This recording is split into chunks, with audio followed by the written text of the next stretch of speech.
Shri Venkateswara gold తాకట్టులో ఉన్న మీ బంగారాన్ని విడిపించి కొనబడును.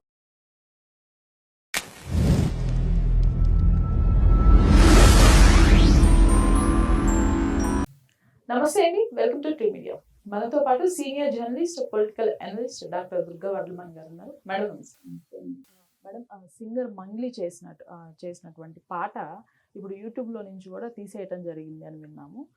నిన్నటి నుంచి దానిపైన వివాదాస్పదంగా చర్చనీయాంశమైంది ఆ పాట పైన. అసలు ఆ పాటలో ఏముంది, అంత వల్గర్గా ఉంది అని తెలిసినా కూడా మంగ్లీ ఎందుకు పాడటానికి ఒప్పుకుందంటారు? ఇప్పుడు వివాదం ఎందుకు వచ్చింది అంటే, నా పాట ఇప్పుడు నేను మీకు చెప్పలేను పదాలు. ఇప్పుడు కొంచెం విన్నాను, కానీ జుగుప్సగా ఉన్నాయి అవన్నీ. ఓకే. ఇప్పుడు మీరు చంద్రహాసన్ ఎందుకు తిట్టారు? దానికి రెట్టింపు ఉంది. బో ఇప్పుడు చోళీకే పీచే క్యా హై అన్నప్పుడు మీకు ఎందుకు కష్టం అనిపించలేదు? ఫస్ట్ అది కూడా నచ్చలే, కానీ అక్కడ దాన్ని కన్క్లూజన్ ఇచ్చిన విధానంలో అది కొట్టుకుపోయింది. తర్వాత ఇవాళ ప్రేమ్ భార్య రక్షిత ఎవరైతే ఉన్నారో, అంటే డైరెక్టర్, ఆవిడ స్పందించింది. నేను పాటను సమర్థించడం లేదు, కానీ ప్రేమని అంతలా బూతులు తిడుతున్నారు మహిళలు కూడా. మీరు సినిమా పాట వరకు మీరు కమెంట్ చేయండి, పాట ఎలాగా తీసేశారు అని అందావిడ. అని ఆవిడ అంది ఫీలింగ్స్ డ్రీమం బ్రేకపం, తర్వాత చోళీకే పీచే ఈ పాటలు వచ్చినప్పుడు యాక్సెప్ట్ చేశారు, దీన్ని ఎందుకు యాక్సెప్ట్ చేయడం? అయితే ఇక్కడ మీరు అసలు ఎందుకు ఈ పాట పెట్టారు? రాసిన వాడు రాకిబ్ అలీ అనుకుంటా, పాట రాసిన వాడు ప్రేమ్ డైరెక్టరు, అర్జున్ జన్య ఆయన మ్యూజిక్ డైరెక్టర్, మంగ్లీ పాడింది. సో వీళ్ళ నలుగురు మీద సిబిఎఫ్సి తర్వాత వాళ్ళకి చెప్పారు, వాళ్ళకి కంప్లైంట్ చేశారు. అతని వకీల్ పేరు ఏంటంటే వినీత్ జిందాల్ అని, ఆయన దీని మీద కంప్లైంట్ చేయడం జరిగింది. తర్వాత నిన్నను ఏమంటారు, లోక్సభలో ఈవిడ కంగనా రనౌత్ కూడా స్పందించారు. ఇలాంటి పాటలను ఎట్లా మీరు సెన్సార్ వాళ్ళు ఎలా పట్టించుకోవట్లేదు అన్నట్టుగా. తర్వాత విమెన్ కమిషన్ కూడా స్పందించినట్టుంది, మహిళా కమిషన్. సో మొత్తం మీద దీని మీద చాలా పెద్ద ఎత్తున చర్చ జరుగుతోంది. ఈ పాటని యూట్యూబ్ నుంచి తొలగించారు. అయితే మీకు ఇందులో ఫన్నీయెస్ట్ విషయం ఏంటంటే, హిందీలో తీసిన పాట, కన్నడలో కూడా ఈ పాట తీసినట్టున్నారు, తెలుగులో చంద్రబోస్ రాశారు. అయితే చంద్రబోసు ఆ పాటకి తగ్గట్టుగా రాయకుండా కొంచెం మంచిగానే రాశారు.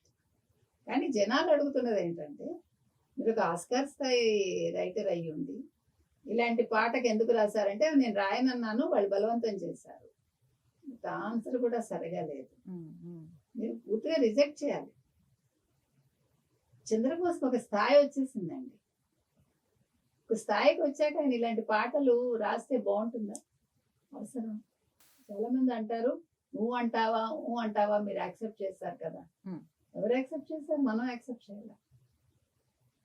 అసలు మంగ్లీ అనే ఆవిడ ఇలాంటి క్లబ్ డాన్సుల పాటలు పాడకూడదా? పాడచ్చు, కానీ అందులో వల్గారిటీ ఉండకూడదు. మనం చెప్తుంది అది, మీరు శివుడి పాటలు పాడండి, లేదు ఆధ్యాత్మికం పాడండి, లేదు జానపదం పాడండి, క్లబ్ పాటలు కూడా పాడండి. ఓకే, కానీ దానికి ఒక ఇది ఉంటుంది కదా, ఒక ఫుల్ స్టాప్. పైపెచ్చు ఈ పాటని ఉద్దేశిస్తూ ఈ పాట పాడటం నా పూర్వజన్మ సుకృతం అనే పదాలు లాంటివి వాడి ట్విట్టర్లో ట్వీట్ చేయటం కూడా జరిగిందట. మరి అది ఎంత ఘోరం! ఇవాళ నోరు మూసుకుని ఉంది ఆవిడ. చాలా తప్పు కదా. ఇది పూర్వజన్మ సుకృతమా? అసలు మళ్ళీ ఈ మధ్యకాలంలో కాంట్రవర్సీస్ లో ఉంటుంది ఆవిడ. ఒక యాంకర్ నుంచి మొదలుపెట్టి ఆవిడ ఈ స్థాయికి వచ్చాక మన ఇషా వాళ్ళు రానివ్వలేదా ఈసారి? బికాజ్ ఆవిడ వాళ్ళ పద్ధతుల ప్రకారం ఉండట్లేదని. బర్త్డే ఒక పెద్ద గందరగోళం అయిందా? బర్త్డే పార్టీలో డ్రగ్స్ వాడారు, మందు తెచ్చుకున్నారని అలా వెంటనే వేరే ఫోటోలు పెట్టింది ఆవిడ. మళ్ళీ ఇప్పుడు ఇది, మీకు డబ్బు వచ్చి మీకు ఒక పేరు వచ్చాక దాన్ని మీరు కాపాడుకోవడం నేర్చుకోండి అంటున్నా. ఒత్తిళ్ళకి లొంగకూడదు, లేకపోతే టెంప్టేషన్స్కి వెళ్ళకూడదు. మనం అది చెప్తున్నాం. ఇవాళ రక్షిత గారు చెప్పినట్టుగా బూతులు ఎవరు మాట్లాడతాం దయచేసి. ఆ విషయంలో మన అందరం కూడా ఖండిస్తాం. మనం బూతుల మీద పోరాటం చేస్తాం. బూతులు అనేది మనకి మన భాష కాకూడదు, వాడుక భాష కాకూడదు. ఇప్పుడు పిల్లలు దీనికి రీల్స్ చేస్తే ఎంత అసహ్యంగా ఉంటుందండి.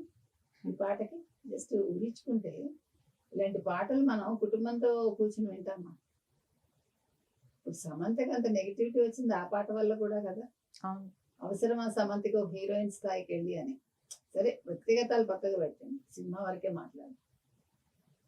నేను అంటున్నది అది, మీరు ఎందుకు చేస్తున్నారు? మీకు డబ్బు ఒకటేనా?